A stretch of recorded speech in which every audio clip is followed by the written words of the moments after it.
In a world obsessed with fame and flash, one man quietly rules luxury with unmatched influence.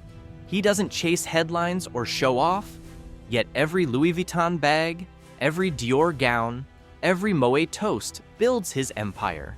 His name is Bernard Arnault, the architect behind LVMH, the world's largest luxury group. He turned elegance into power and fashion into global domination. Before he became the richest man alive, he was just an engineer with a dream and an idea no one believed in. Like, subscribe, and hit the notification bell to explore more stories of hidden empires and the minds that quietly shape the world.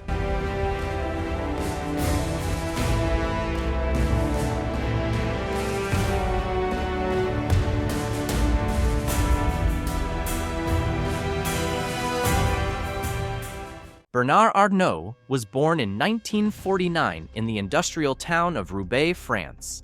His father ran a construction firm, practical, methodical, and far from glamorous. But young Bernard saw beyond bricks and mortar. He was fascinated by art, architecture, and elegance, and he believed these elements could shape emotion and influence culture. After graduating from one of France's elite engineering schools, he joined his father's company. Yet instead of staying in his comfort zone, Arnault pushed for bold change, transforming the firm toward high-end real estate and luxury-focused projects. He wanted to build not just structures, but experiences that left a lasting impression. That early vision, blending design, discipline, and calculated risk, became his DNA. It taught him to see opportunity where others saw limits. And soon, it would lead him to a broken fashion house that no one believed in, except him. A place where his ambition and vision would reshape the world of luxury forever. In the 1980s, France was in economic crisis. Factories were closing, and luxury brands were fading fast. One of them was Christian Dior. Bankrupt, forgotten, abandoned, investors avoided it like the plague. But Bernard Arnault saw something else. Legacy. He convinced his family to invest nearly everything to buy the struggling parent company, VOUITTON, in 1984. Everyone thought he was crazy, but Arnault didn't buy Dior for its balance sheet. He bought it for its symbol. He cut the dead weight, sold off the factories, and kept one thing, the Dior brand. That ruthless focus shocked France, but it worked. Within a few years, Dior was reborn as the crown of French luxury. Arnault had turned a failing house into a gold mine and learned the formula that would define his empire: buy undervalued art, protect its soul, scale its power. By the late 80s, Arnault wanted more than a brand. He wanted a kingdom. When Louis Vuitton merged with Moet Hennessy to form LVMH, chaos followed. Executives fought for power, and investors panicked. Arnault saw opportunity. Quietly, he began buying shares, one after another, until he controlled the company. By 1989, he became chairman and CEO of LVMH. It was one of the boldest corporate power plays in French history.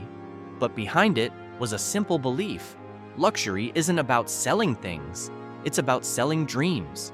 Arnault reshaped LVMH's identity, keeping each brand's heritage while elevating its image. A Louis Vuitton bag became more than leather, it became status. Moet wasn't just champagne, it was victory in a bottle. And Dior became untouchable elegance.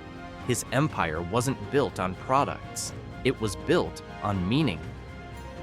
With power came enemies. Arnault's rise earned him the nickname the Wolf in Cashmere.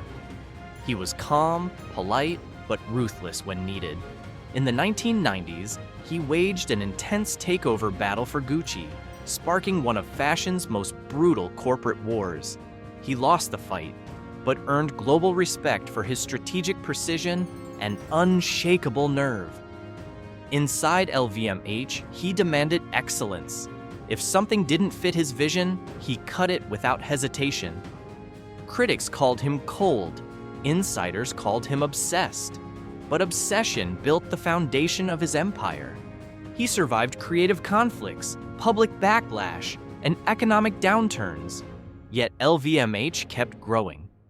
From Fendi to Bulgari, Tiffany Co to Sephora, Arnault kept adding jewels to his crown. His empire wasn't about collecting brands. It was about owning desire, shaping culture, and setting standards no competitor could match. By the 2000s, Arnault had turned luxury into a lifestyle movement. He saw the future before others. Luxury wasn't just for Europe anymore. It was going global. He expanded aggressively into Asia, especially China, where the rising middle class craves status and identity.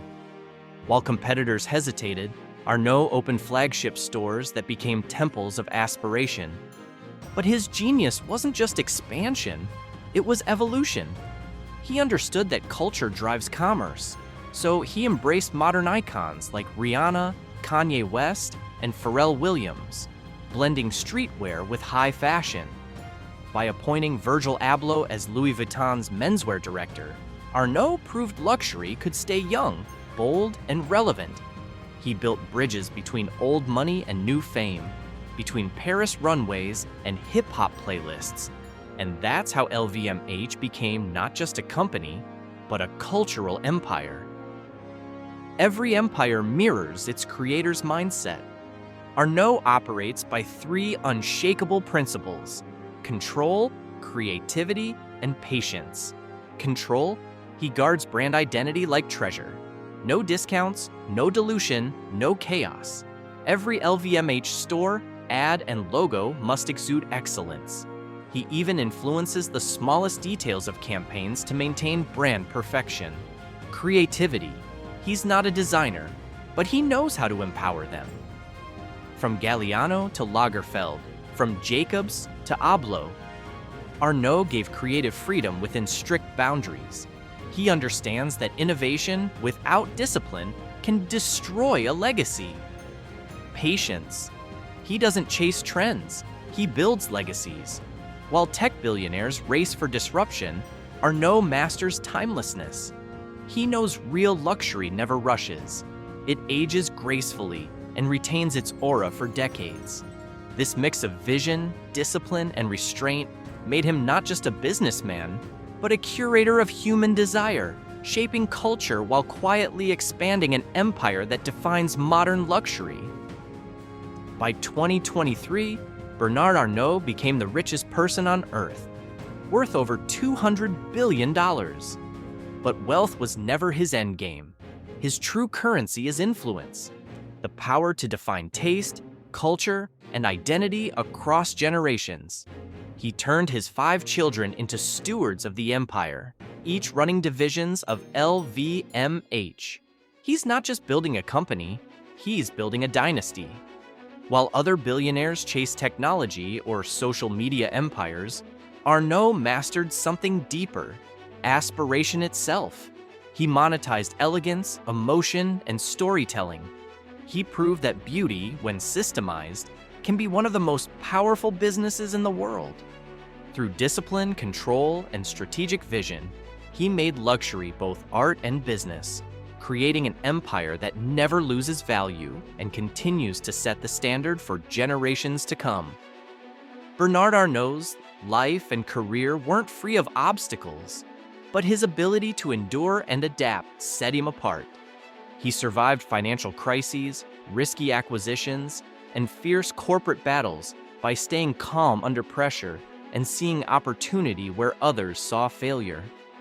When Dior was on the brink of collapse, he stayed focused, turning a struggling brand into a global icon.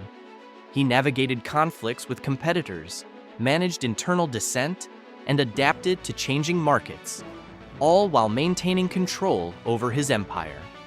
Arnault thrives because he balances risk with patience, ambition with discipline, and vision with strategy.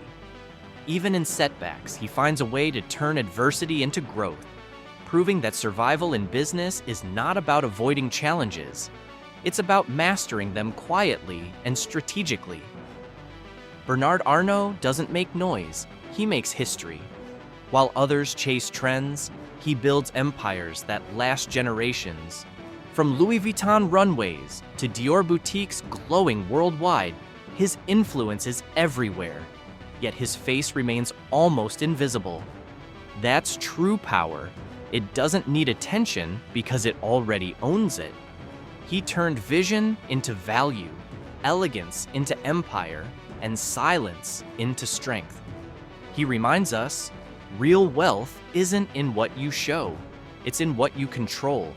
If this inspired you, like, comment, share, and subscribe for more stories of ambition and hidden empires. As Bernard Arnault proved, you don't have to be loud to rule the world.